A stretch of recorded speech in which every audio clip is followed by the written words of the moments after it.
Assalamu alaikum and welcome to our YouTube channel. My name is Dr. Syed Haider और आज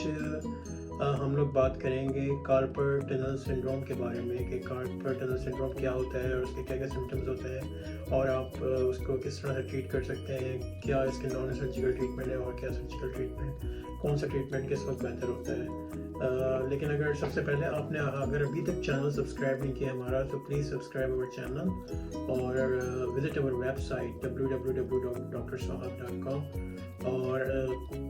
चलिए carpal tunnel से बारे में बात करते हैं। कार्पल टनल सिंड्रोम क्या होता है? मतलब कार्पल टनल सिंड्रोम में ये होता है कि अगर आप बहुत ज़्यादा अपना हैंड जो होता है ये बेसिकली इसको यूज़ करते हैं बहुत ज़्यादा। फॉर एग्जांपल कोई आप इस तरह काम करते हैं, टाइपिंग कर रहे हैं या बहुत ज़्यादा माउस यूज़ कर रहे हैं या इनके इसके गेम भी खेल रहे हैं या फिर और इसको ओवर यूज़ कर रहे हैं आपका, तो उसमें क्या होता है इसकी वजह से जो कार्पल टनल सिंड्रोम हो जाता है। कार्पल टनल सिंड्रोम जो होता है उसमें क्या क्या सिम्टम्स मिलते हैं आपको कार्पल टनल सिंड्रोम्स के अंदर। सो कार्पल टनल सिंड्रोम के अंदर जो मतलब मोस्ट कॉमन सिम्टम्स होता है उसके अंदर आपको आपके फिंगर्स जो होंगी लगेगा कि मूवमेंट में उसकी प्रॉब्लम हो रहा है, या टिंगलिंग सेंसेशन होगी या लॉस ऑफ सेंसेशन होगी जिसको नमनेस भी कहते हैं। तो इस तरह से आपको फील होगा कि आपकी फिंगर जो है ना वो सही तरह से जब आप मूव करना चाह रहे हैं लेकिन वहाँ पे नमनेस है, सेंसेशन जो है वहाँ पे कम है। और ये कि जब आप कोई चीज़ ग्रिप करना चाह रहे हैं उसके अंदर आपको डिफ़िकल्टी हो रही है ग्रिप करने में, क्योंकि मतलब आपकी जो थंब और फिंगर्स हैं वो प्रॉपर्ली काम नहीं कर रही और या उसकी में पेन है बहुत ज़्यादा, या पेन के अलावा आपको ग्रिपिंग डिफ़िकल्टीज भी हैं। यूजुअली सिम्टम्स जो होते हैं बहुत ज़्यादा स्लो स्टार्ट होते हैं और कभी ऐसा लगता है कि सही हो गया है, कभी फिर हो जाता है और ये जो यूजुअली जो होते हैं वर्स होते हैं नाइट टाइम के अंदर। और इसके लिए ये होता है कि मतलब आप जो है इसको अगर फॉर एग्जांपल एक कॉमन होता है प्रेगनेंसी के अंदर भी, क्योंकि प्रेगनेंसी की वजह से क्या हो रहा होता है कि आपकी बॉडी के अंदर हार्मोनल चेंजेस आ रही होती हैं जिसके अंदर आपका वेट भी बढ़ रहा होता है, जिसकी वजह से वेट बढ़ने की वजह से क्या होता है कि कार्पल टनल जो होता है वो भी जो होता है उसके अंदर प्रेस कर रहा होता है मीडियन नर्व को, जिसकी वजह से सिम्टम्स मिल रहे होते हैं आपको। तो जब भी सम टाइम रिकमेंड करते हैं कि रेस्ट एस्पिरिन यूज़ करें, क्योंकि क्या होता है कि कार्पल टनल सिंड्रोम के अंदर क्या होता है यहाँ पे जो है कहने कि कार्पल टनल है इसको कवर्ड होता है एक तरह से फ्लेक्सर रेटिकुलम होता है जो कि मीडियन नर्व को कवर करके रखता है। लेकिन अब ये कि यहाँ पे क्या होता है अगर मीडियन नर्व बहुत ज़्यादा प्रेस हो रही है आपकी ओवर यूज़ की वजह से, हैंड की वजह से हो रही है, बस आजकल रिसर्च के में यही पता चला है कि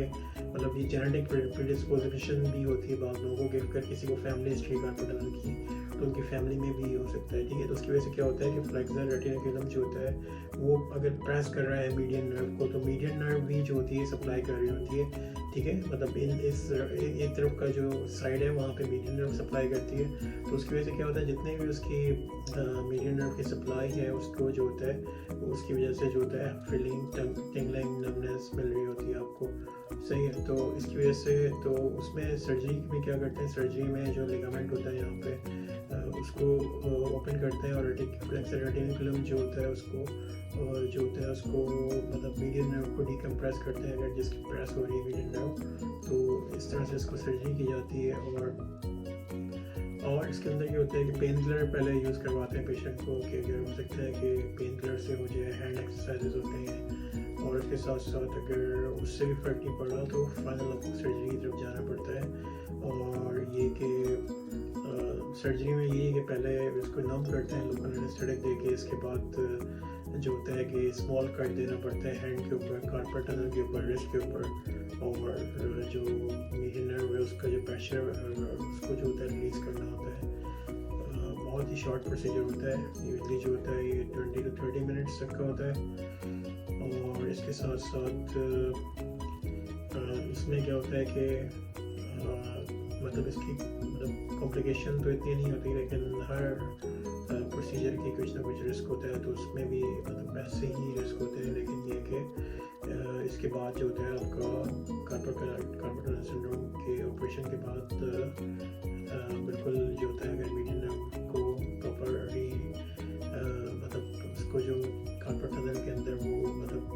कंप्रेस हो रही थी उसको डीकम्प्रेस कर दिया गया है, तो फिर बहुत ज़्यादा प्रॉपर्ली काम करता है। और इसके साथ साथ जो है मतलब इसमें यही होता है कि यहाँ पे जो होता है लिगामेंट भी होता है उसके ऊपर, जिसको ट्रांसवर्स कार्पल लिगामेंट कहते हैं। ट्रांसवर्स कार्पल लिगामेंट जो होता है इसके ऊपर कार्पल टनल के ऊपर होता है, फिर उसके नीचे से जो होती है मीडियन नर्व पास कर रही होती है नॉर्मली, ठीक है। लेकिन फिर अगर मीडियन नर्व जो होती है, अगर बहुत ज़्यादा कहने के लिगामेंट जो होता है ये ट्रांसवर्स कार्पल लिगामेंट अगर बहुत ज़्यादा थिक हो गया है, ये बहुत ज़्यादा कहने के इसके ऊपर प्रेशर पड़ता है, तो नॉर्मली तो ये ठीक है, नॉर्मली ठीक होता है। लेकिन अगर लिगामेंट पे प्रेशर पड़ रहा है बहुत ज़्यादा, या फिर आपकी जॉब ऐसी है कि जो मैनुअल जॉब है आपको यूज़ करना पड़ता है, तो उसकी वजह से जो होती है वो नर्व जो यहाँ से जा रही होती है मीडियन नर्व, उसको ये कंप्रेस कर देता है, ठीक है। जब मीडियन नर्व कंप्रेस हो जाएगी तो उसकी वजह से क्या होता है कि मीडियन नर्व इस जगह पे सप्लाई करती है, ठीक है। तो ये यहाँ पे जो होती है इसकी सप्लाई जो होती है मीडियन नर्व कंप्रेस हो जाएगी, तो प्रॉपर सप्लाई नर्व की जो ब्रांचेज हैं इसकी यहाँ नहीं पहुँचेंगी, तो इसकी वजह से ये पार्ट जो आपका थंब है और ये फिंगर है इसकी यहाँ तक की ये काम नहीं करते, ये फिर इनमें नमनेस और टिंगलिंग मिलती है। और इसमें ये कि सबसे पहले जब ऑपरेशन होता है तो पहले इसको स्किन पे इंसिजन देते हैं यहाँ पे, फिर जो होता है ट्रांसवर्स कार्पल लिगामेंट जो होता है इसको कट करना पड़ता है। उसके बाद कट करने के बाद इसके नीचे फ्लेक्सर रेटिकुलम होता है, उसको भी मतलब प्रॉक्सिमल और डिस्टल साइड से कट करते हैं। उसके साथ उसके नीचे ही आपको मीडियन नर्व मिल जाती है, और मतलब कार्पल टनल के अंदर ही मीडियन नर्व होती है। और ये कि इसके साथ साथ इसका जो होता है फिर इसका फंक्शन जो होता है काफ़ी इम्प्रूव हो जाता है, ठीक है। तो बाकी ये कि मतलब इसके दो मेथड होते हैं, एक तो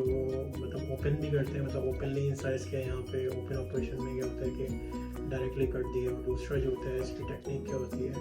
एंडोस्कोपिकली इसको ट्रीट किया जाता है। एंडोस्कोपिकली में क्या होता है कि एक फ्लेक्सिबल ट्यूब जो होती है जिसके अंदर कैमरा होता है उसको आपके रिस्ट के अंदर कट दे के डाला जाता है, और फिर उससे देखा जाता है इस कट करने के बाद कि क्या हो रहा है, मतलब किस तरह से हो रहा है और क्या हो रहा है कट करने के बाद, ठीक है। तो जब कट करने के बाद फिर उसको वहीं से ऑपरेट किया जाता है। और ये कि एंडोस्कोपिक रिलीज के अंदर कार्पल टनल रिलीज के अंदर क्या होता है कि कैमरा डालना पड़ता है, और बाकी ओपन के अंदर आपको लिगामेंट को कट करना पड़ता है, जो कि ट्रांसवर्स कार्पल लिगामेंट होता है उसको आप कट करते हैं। तो फिर उसके नीचे जो कार्पल टनल होता है फ्लेक्सर रेटिकुलम होता है उसके अंदर जो होती है फिर ये मीडियन नर्व में, और ये जो होता है मतलब ये यहाँ से पास कर रहा होता है टेंडन। तो इसके बाद आपको फौरी आराम हो जाता है, और ये कि सर्जरी पे आप सेम डे घर जा सकते हैं, और फिर आपको थोड़ा बहुत बताया जाता है कि जब प्रोसीजर के बाद अगर क्या क्या करना है, आपने कौन सी एक्सरसाइज करनी है, कब आपने स्टार्ट करना है अपना मतलब और क्या क्या करनी है, अगर आपने रेस्पिरेंट पहनना है या नहीं पहनना। Thank you so much for watching this video. अगर आपको ये वीडियो अच्छी लगी है तो please subscribe and like our channel. Thank you.